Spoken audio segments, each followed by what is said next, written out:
Burtiski 2 minūtes. Davai. Vai tev patīk skola? Ļoti nepatīk. Kāpēc tā? Ļoti nepatīk. Es mācījos tādā dīvainā laikā skolā. Kas bija tas pa laiku? Tas bija tāds laiks, kad kaut kā visus cilvēkus mēģināja uztaisīt pilnīgi vienādus.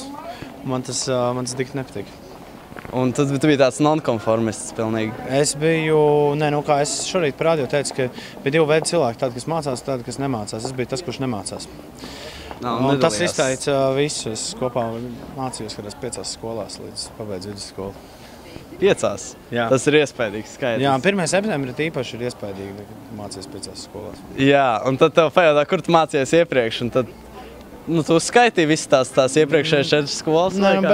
Beigās es biju tik liels, kā tu teici, nonkonformists. Jā, nonkonformists. Nonkonformisms, kā es vairāk neatbildēju ne uz vienu jautājumu.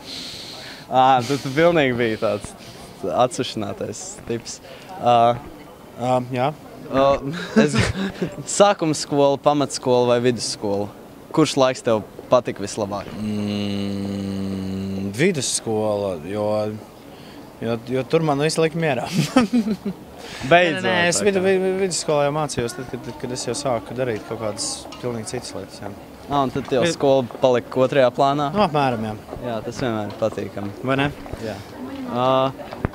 Ko tu novēlētu pirmklasniekiem, kas ierodas šogad skolā? Ko tu gribētu pastāstīt viņiem par viņu nākotni? Neticiet tādiem onkuļiem kā es.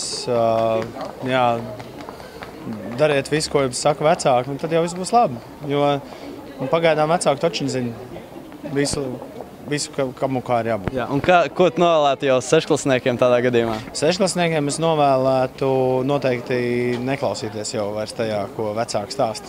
Jā, un 9-klasniekiem tad jau izteikt savus spriedumus. 9-klasniekiem es novēlu paklausīties kaut ko tādu, ko neklausās neviens cits.